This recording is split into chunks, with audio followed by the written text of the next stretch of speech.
Well, hello. Initially, I was planning to make a short kind of code-alone course where I'll be just implementing the core important features to create the Super Rails application where I would be hosting all my posts and videos, both free for everybody and the ones that require some kind of access rights. But you see, it takes quite a lot of time to build something really good and to think through all the features and make it really usable. So it's going to take definitely more than 10 videos, more than 10 episodes, and now we're just going to work on styling the application. We're going to possibly add a few additional gems, but first we'll start with Bootstrap. So you see, the application really doesn't look really beautiful at the moment. And let's go to create a new post. You see, we have this just blank space to create a new post. And for example, we can add it all into a card. So it would be all inside the card. Now this would be the card header, body, and footer. So let's work on some styling. I'm going to go to posts new and add some divs. So div class card. And inside we'll have 3 more divs. So we'll have class card header, then card body and card footer. And we'll place this in the header, this one in the body, and the back will go to the footer. And actually it will say not back, but it will say something like cancel. And it will have a class, button small, and button secondary, so dark gray. Let's see if it works. Yeah, actually it does. Looks fine. Now, if we try to create a post, you see we get these arrows, so we can also style the arrows a bit. Let's go to our posts form. Now we'll not display at all this line. We'll just color the text into red. So we'll say div class text danger. Let's try again. I press create post. We get the arrows. Yeah, they are slightly styled. Now let's try to add some kind of title, description, body. Actually, I really love how we can see like the quantity of characters. So I press create post. And if I actually try to edit the post, I still don't have these cards because we have a separate view for show and for edit. So we are going to make them uniform. Let me just clean up all these files that we are not using at the moment. Okay, so we have edit and new. And we'll just copy this and we'll say edit in post. Now the cancel will lead us to a post, not to all posts. And you see really small differences. So we refresh and we have some basic styling. Now we'll press cancel and let's style the post itself. So we have these 2 buttons. Let's actually give them some kind of Bootstrap classes to see that they are actually buttons. So we'll go to our post partial and add a class warning and a class danger.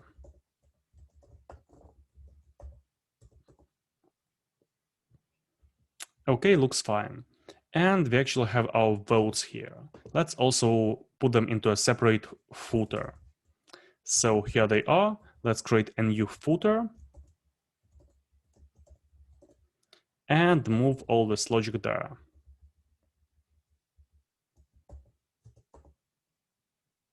And let's center it. So we'll say justify content center.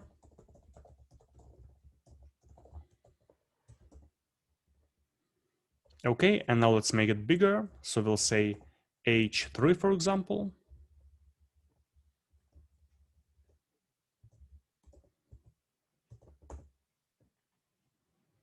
Yeah, and let's style these partials a bit now.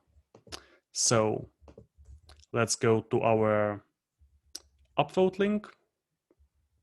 First, I'll say that we'll use the div like this, a bit less code and same result. Then we will remove this onVote and upvote. Let's see. So it works as before, but now you see we don't have this effect for voting. We can actually remove this data disable with voting. And you see we use the style color green. Instead, we'll use text success. So we're using some Bootstrap here.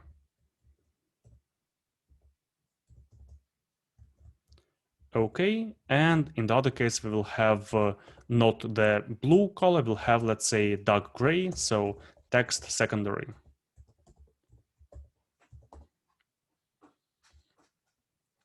Okay, so makes sense. Let's do the same for the downvote link. Let's open it. We'll remove this the disable with. We will change the div. And here we'll have text danger. And here we'll have text secondary.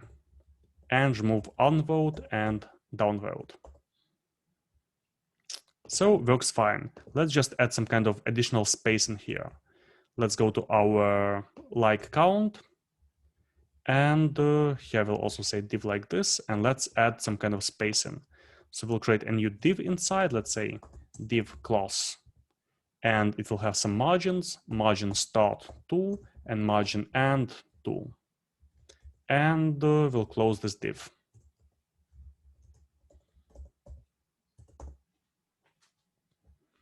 Yeah, looks a bit better. So if we look at all our posts,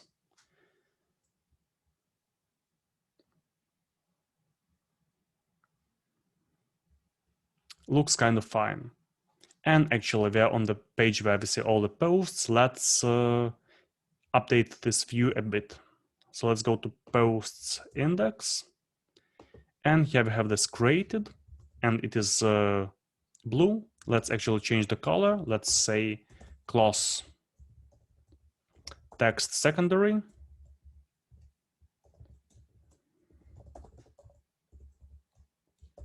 Let's see if it works.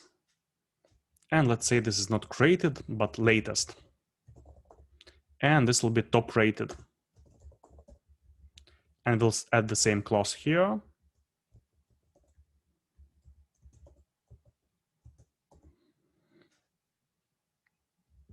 So here we have latest.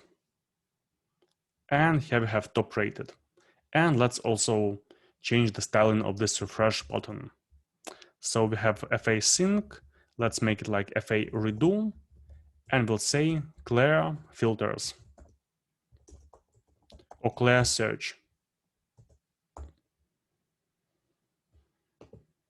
Yeah, so makes some more sense.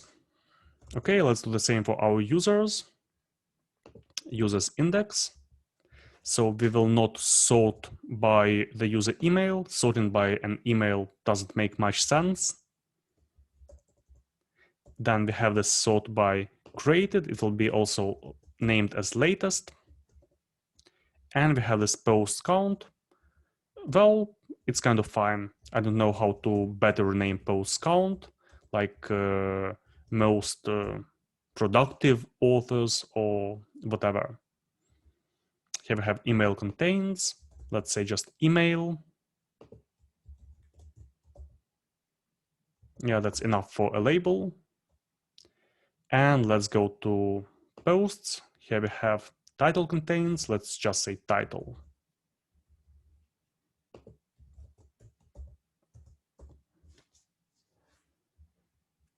Okay, looks fine. Let's go back to our users. And let's have a look at the user partial once again. Oh yeah, here actually we have this logic. If user current period end is present, then we show this field. Let's try to remove it. And you see we can't get strf time of something that doesn't exist. So we will search for strf time only if it exists, only if current period end exists. So you see, instead of having this if statement, we just check this end. and we are simplifying our code by quite a lot. So looks kind of better. Okay, we've done some small styling. Let's just see. Let's go to our pricing, for example. Yeah, here are the prices. They definitely aren't styled. So let's add some styling to the prices. How shall we do it? Let's actually, yeah, here I've opened Bootstrap cards, and here we have this card grid. Let's see if it would be responsive. So let's go to our pricing page.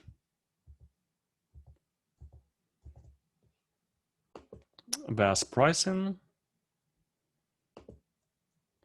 static public pricing, and see if these cards will be responsive.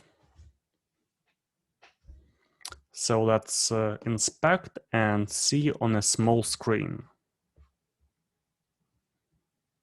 Yeah, they are kind of responsive. So looks fine. Let's edit it. So we will remove everything that we don't need. We'll need just one card at the moment. And here we have our prices. So the prices are going to be nested inside this outer div. And this column is going to be nested inside the pricing. Let's see if it works.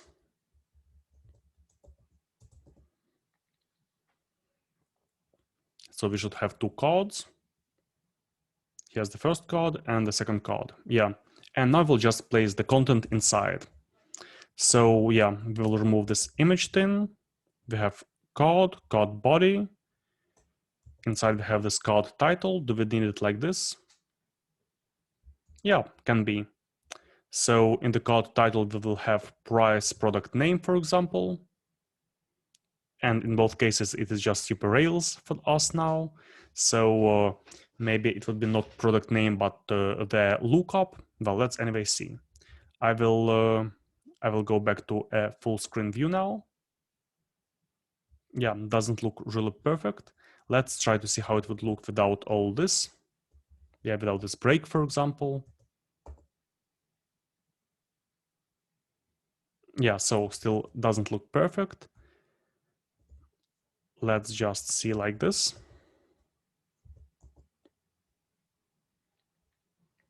Okay, so it's gonna look something like this when we finish the styling. So first of all, we'll have the product name in the card title, for example.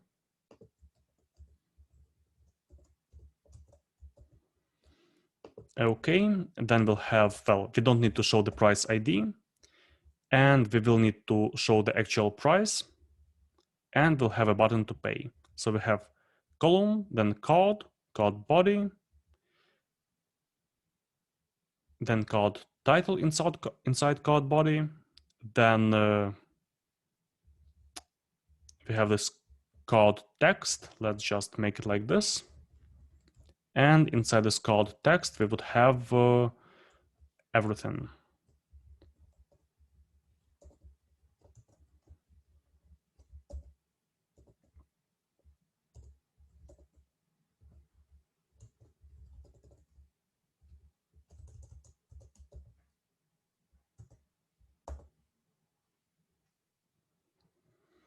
Okay, so doesn't look perfect yet. Let's see if it is responsive in any way. Inspect.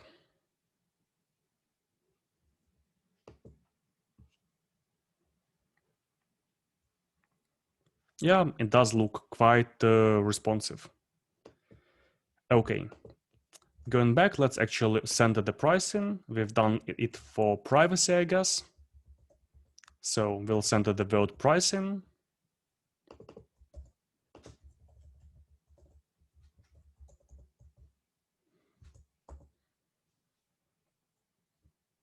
Yeah, initially we made these spinning animations for coming soon pages and so on. So we'll not do the spinning anymore here. We'll just have pricing and two plans. So let's have a look at our plans. We have this controller. static public controller.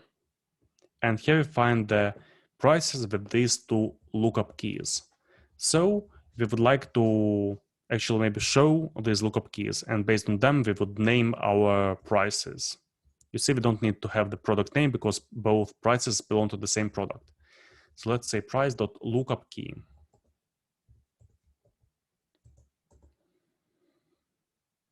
And makes a bit more sense. Let's just humanize this and see if it works. Yeah, pro monthly and pro yearly. Let's add this all into a shadow. So each card will have a small animated shadow. Yeah, actually we can also add these animated shadows to all the cards around the application. Also some kind of minor styling. And we would move these two buttons lower. So we would make some kind of like break. And then we'll have these buttons, pay 9 or pay whatever per month. Let's add some kind of styling for these buttons. So I'll just make them into separate lines because it's becoming really long. And we'll add a clause. It will be button small, button block, button primary, for example, or success. Let's see if it works. Okay, this button block didn't work. It should have been full width. So let's open buttons.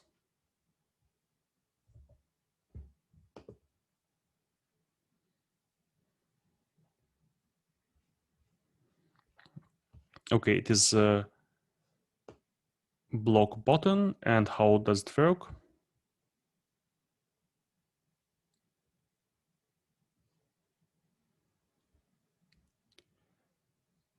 So a mix of the display and gap utilities by using utilities instead of button specific classes. We have more control. So we should try something like this. A utility class, but not a button class. Yeah, we can do it later.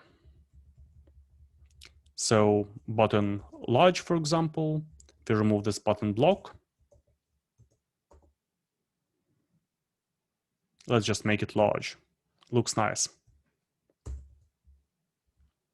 And I think, yeah, we are done with some styling. So in our users, we've got these partials. We can actually add some shadows if we like. In our posts, we've also added these cards. And if we go to new post or to edit a post, we have this kind of card style. So, I mean, looks a bit better, in my opinion.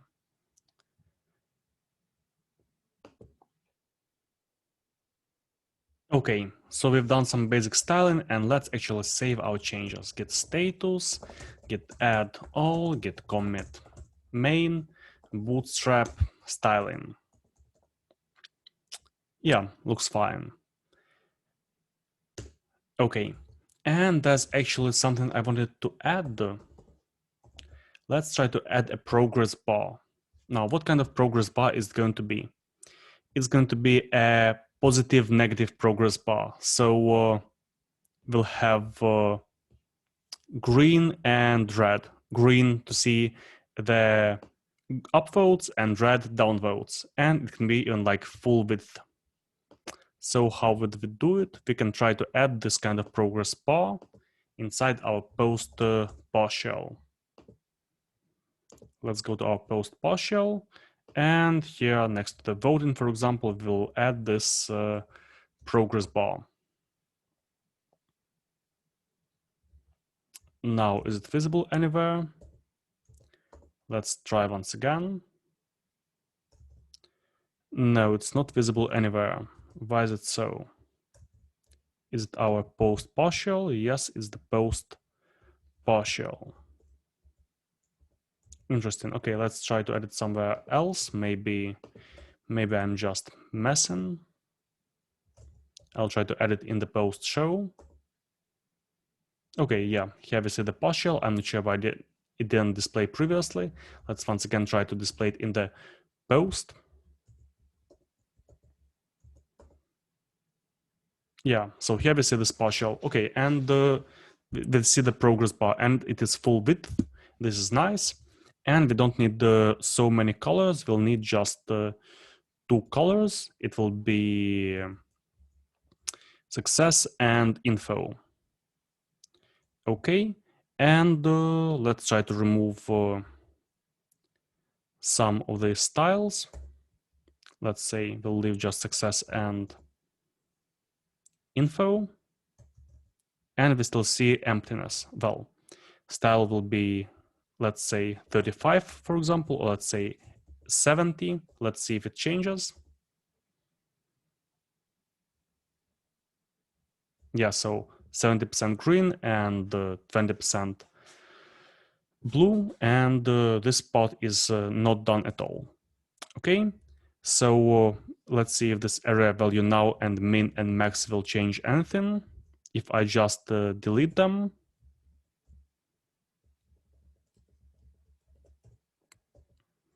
let's see.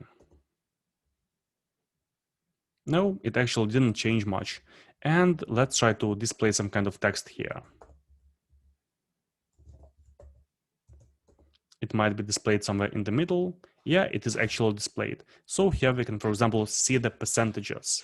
Now, how are we going to calculate the percentages?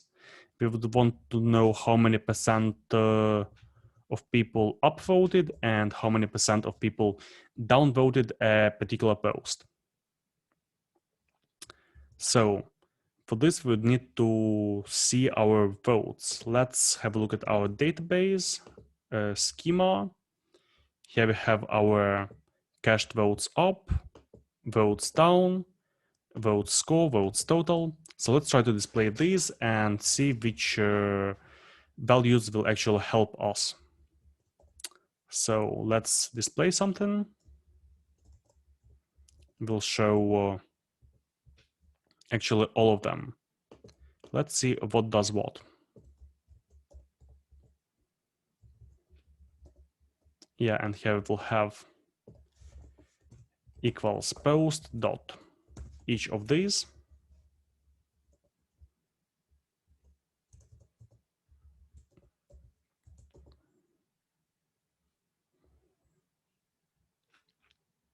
And yeah, now we need to see all these values. We must see all these values. Okay, let's just add some votes from somebody else. Let's log out and log in or sign up with another user.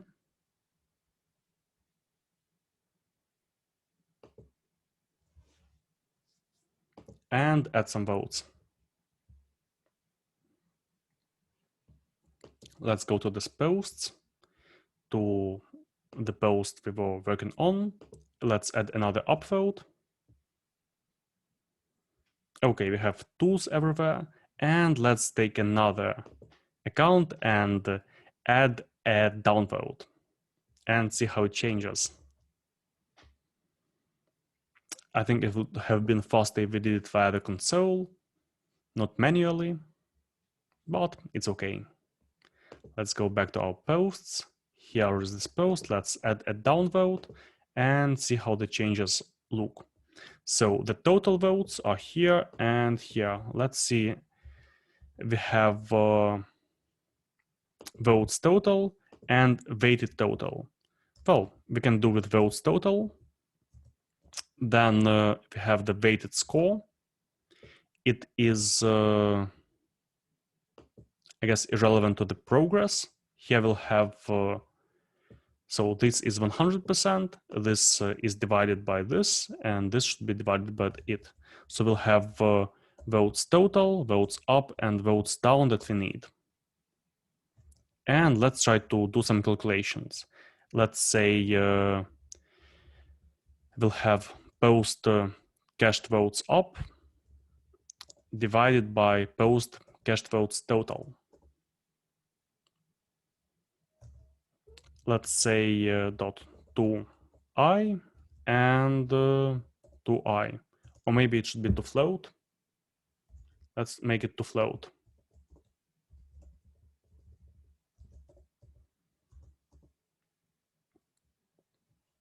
Okay, so we have around 66%, and we'll do the same here.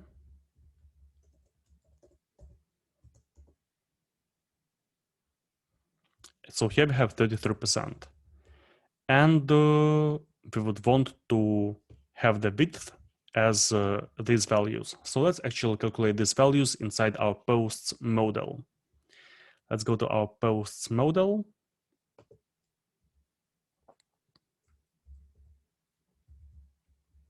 Post.rb, and let's add something like def upvote percent and def downvote percentage. And it will be something like cached votes up to float dividing cached votes total to float.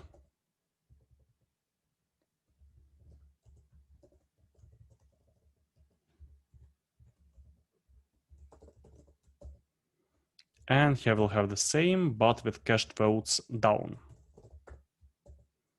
And let's try to display the post.upvote and post.downvote percentage.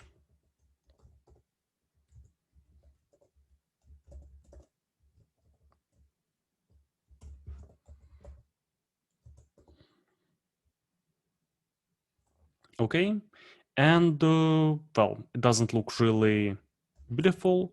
What if we try to make it visible here in the width? Well, it should be actually in percent. So let's say number to percentage, and we'll have this here.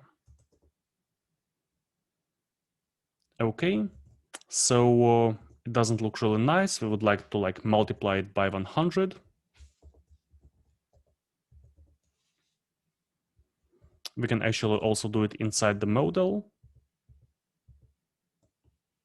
So multiply by 100.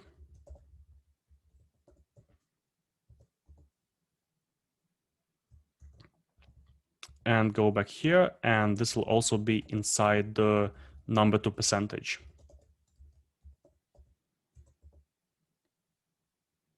And let's try to see if we can display it here. So we'll try to get the number to percentage, downvote percentage to be in background danger. Here, so width, and it would be, it goes with a percent, so it would be like this. Downvote percentage, let's see. Well, we'll work on it now. Let's try to add the percent sign. Will it change anything? No, it really didn't.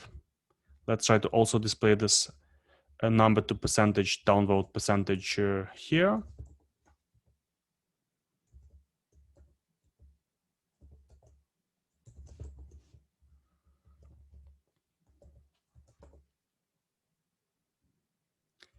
Yeah, it doesn't look really nice. Why doesn't it? Let's make 70.333, for example. Will it work or not? No, it doesn't. So we don't need to have these commas. We should have precision 0. Let's see. Okay, let's search for number to percentage for Ruby on Rails and see how we decide on the precision.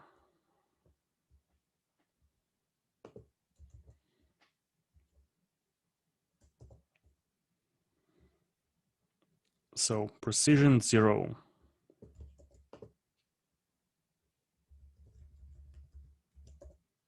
Yeah, I made a typo in the word precision. Okay, and if we try to add this precision 0 here, let's see. doesn't seem to help us a lot. I'll just remove this percentage sign.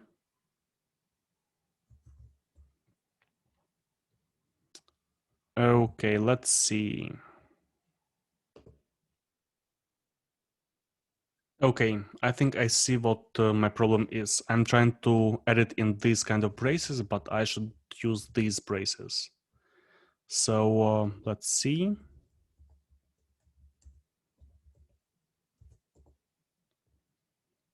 And yeah, it seems to be working here. Let's do the same on the other side. So we'll have number to percentage.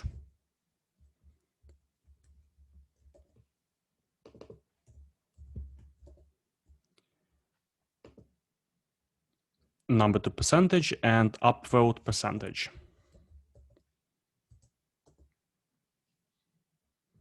Okay, and yeah, we don't need to actually display these numbers here. They don't bring much value.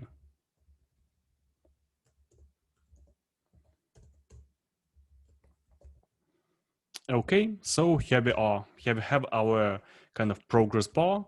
And if we go to all our posts, we have a progress bar showing how upvoted or downvoted any post is. Now, it doesn't refresh automatically, but we can do it if we want at any point of time. And one not really nice thing is that we have these calculations done basically each time we display the posts. So each time we display all the posts or display one post, we have this mathematical calculation done for two cases, and it can make search last much longer. Like it will take longer to process all kinds of queries. So it's not really great, but we can leave it like this for now. So see, this post is totally unvoted, like negative vote. Let's vote it positively, and it should be 50-50. So looks kind of fine. Okay, let's actually save this kind of changes. What have we done? Git status. We've added a progress bar. Git add all, git commit main, progress bar for upvotes. Up and down votes. Okay, looks kind of fine. What do we want to actually do next? Next, let's maybe go and add some functionality finally.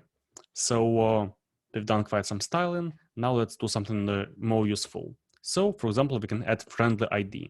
Now at the moment, when we go to a post view, we just have the ID of the post, and we want it to be kind of more friendly. So it would be like the post title going here, and it would be really much more SEO friendly. So for this, let's install the gem friendly ID.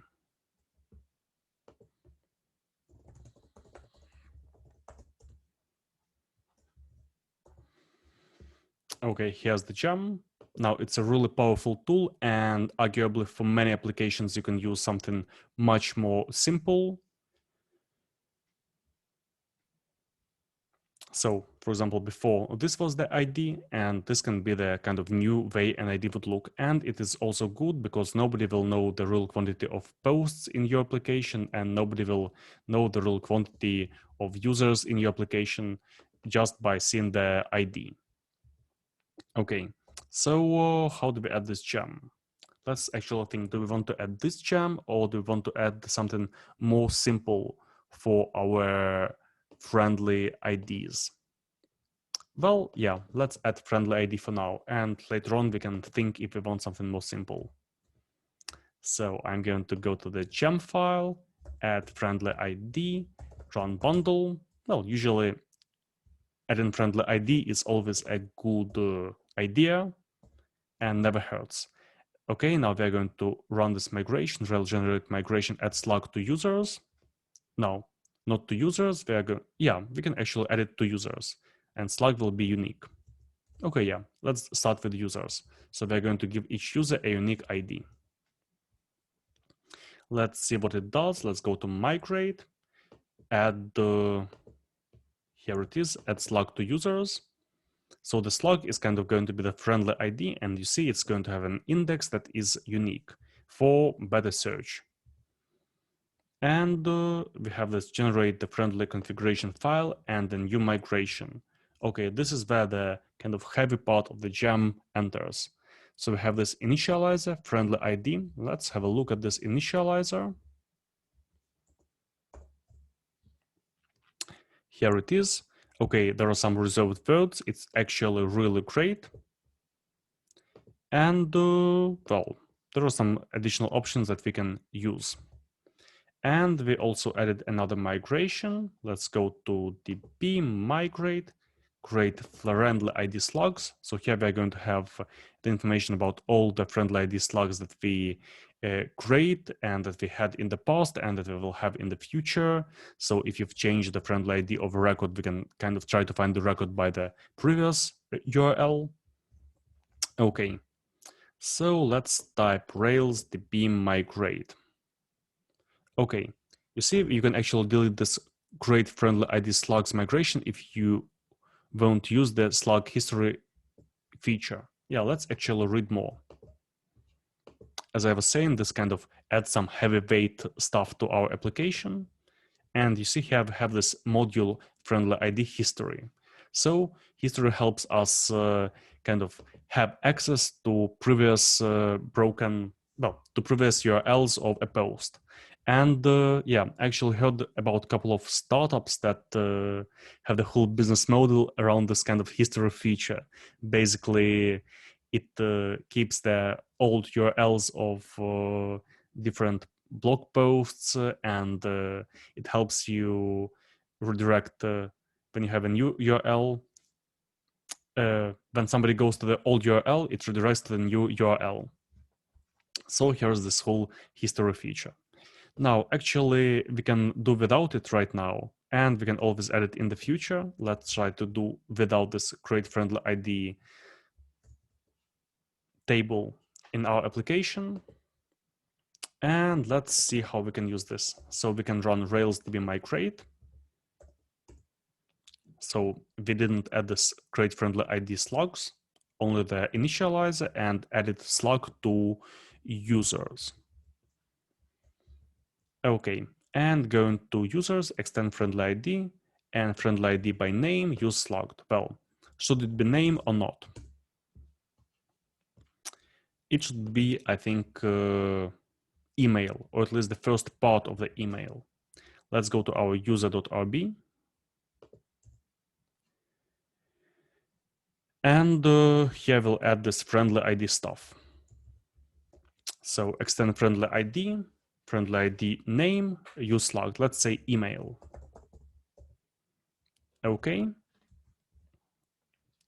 And we would say in the show or wherever in our user's controller, we're going to find the user not by params ID, but by friendly params ID, just like this. So we're adding this friendly here. Looks fine. Let's see what is next. Okay, so yeah, we can type user find each and save, and it would kind of provide each user with a slug now. Let's type Rails server, Rails console, and say user find each and save, and it basically will give each user a slug. Now we are going back to our posts, whatever, to any page, and let's select a user. And you see in the URL down there, I already have not an ID, I have the email address of the user. I press the email address, I press the link, and you see, here it is. Here I have the user email in the user's URL.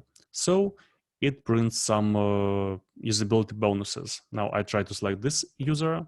Yeah, the minus is that you can kind of deduce what the email addresses of users are, but you can always figure something out. You can just do it from the username, for example. Let's try to do it from the username. Let's say friendly ID username, and we get the username either from a name or from the first part of email. Use slugged. And yeah, let's see. I think if I type Rails console and find each and save, it won't work once again. So it won't do anything new. What we can do is try to be a bit cunning and maybe reverse the last migration. Can we reverse it? I think it is a change, so we can. Rails db rollback. And again, Rails db migrate, Rails console, and user find each and save.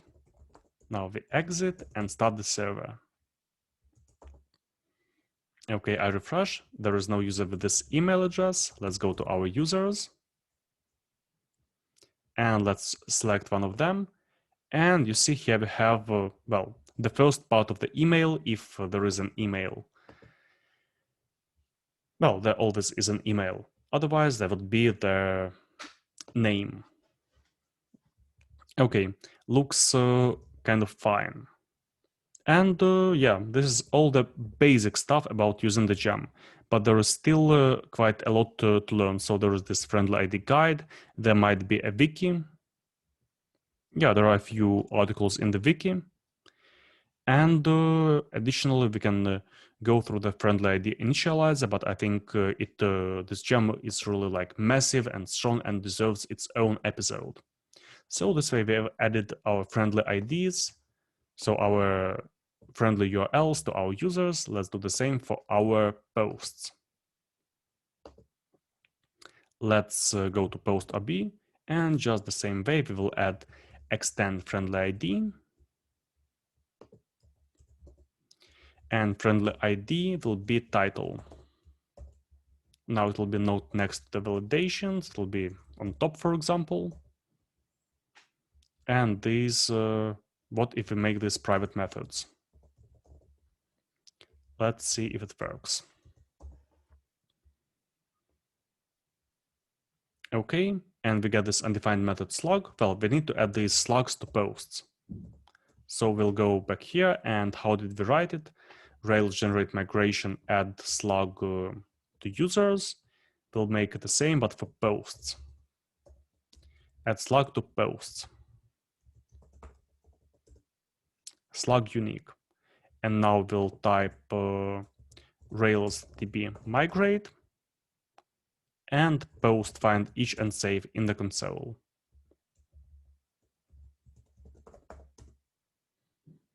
Okay, now exit and Rails server.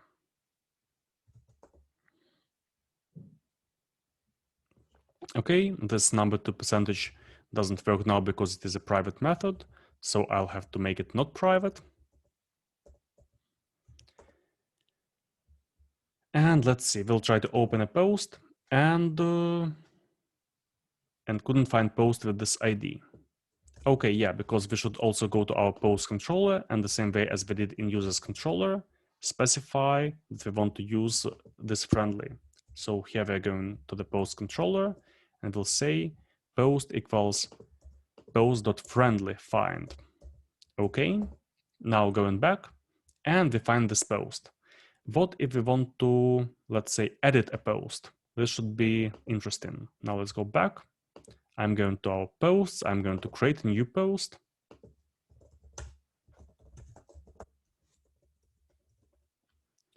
So we create the post, and now we'll go to edit and change the name. So I update the post, and the slug stayed the same. So you see, the slug automatically stays the same as it was when the post was created. Now, if you add this other migration, where is it? This the friendly ID table migration, you can specify that you want to change the default URL or you don't, but by default it just stays the same. So it's good that if you kind of change something, the URLs are not going to break automatically inside your application. So think of the titles wisely when creating the posts for the first time. Okay, and we can say that we've added basic friendly ID. Let's have a look, get status. Inside our user controller, I will just clean it up a bit. and again, get status. So we've added the initializer, the migrations, schema. Here and here we've added friendly ID. In the controllers, we've said that we want to search by friendly ID, and in the gem file also added friendly ID. Git add all, git commit main gem friendly ID. Okay, looks fine. Let's push our changes to GitHub and to Heroku. Git push Heroku main. And let's wait. Okay, so we have pushed to Heroku. Let's actually open the application on Heroku and see how it looks. So let us log in. We are sorry, something went wrong. What's wrong? Actually, I know what's wrong. We did not run RailsDB migrate. But what if there are actual cases where our clients, for some reason, get an error page if something is broken? Just in this case, if we don't find the errors, but the clients, the users of the application see that something is broken, we want to kind of get notifications about it. And for this, we can use a few different options. There is Honey Badger service, there is Sentry, or there is something really simple like the gem exception notification that will send you emails whenever something is broken in your production application. So there is this gem exception notification. And it is extremely easy to install as long as you've already set up emails in production. So we take this gem exception notification and add it to the gem file.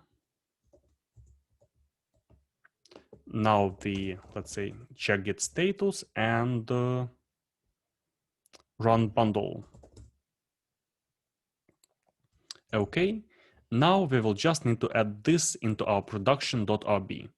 Let's do this. Let's go to our config environments production.rb. And here, after setting up the mailer, we will also say that we want to have this exception notification, and let's configure it. So first of all, yeah, deliver, just deliver. Email prefix, it will be some kind of like application name, for example, so it is easier for you to search your emails. Let's say Super Rails.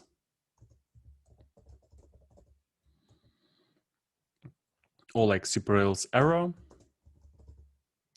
And the sender address from whom the emails are going to come. So it has to be something on your domain that you have verified on Amazon SaaS if you're using Amazon SaaS. So I would say superrail notifier at superrails.com or errors at superrails.com.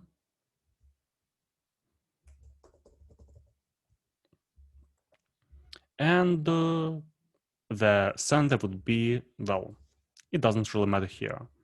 And the recipient, now this is important, it has to be the email address to which you're going to receive the emails. If you have access to the same email, this can be sometimes a nice practice to send from and to the same email. But for example, I will set up an email that I've got open here, this Outlook.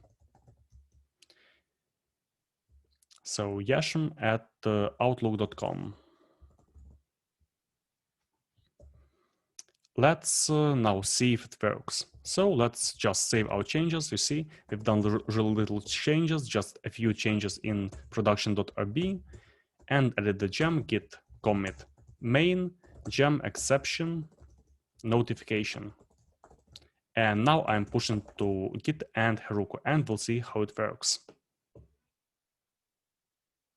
Okay, so I have pushed the changes with exception notification to Heroku, and let's try to resend the request. So try to enter and go to the email.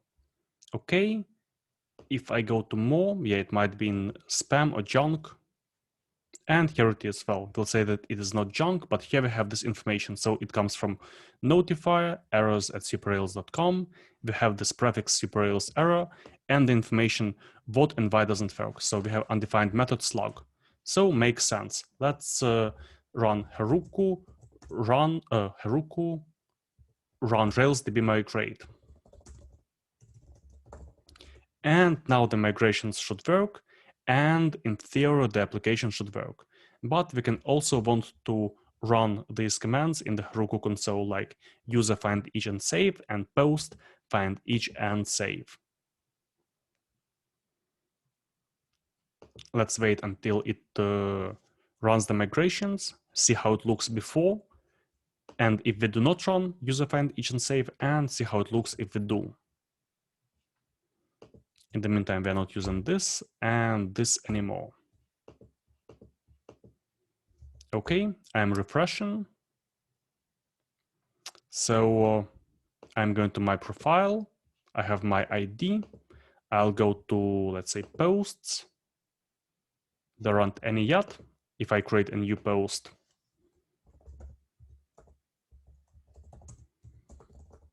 yeah, actually, so we have this autocomplete. I should remove this autocomplete. I'm going to create the post, and you see we have this slug, so looks nice. I'll go to the console in Heroku run Rails console, and actually run this command, Heroku user find each and save, so that we don't find the user by the ID, but we find the user by the slug. Yeah, and in the meantime, one thing I will also do is go to our posts form, and here we will say that we want to switch autocomplete off.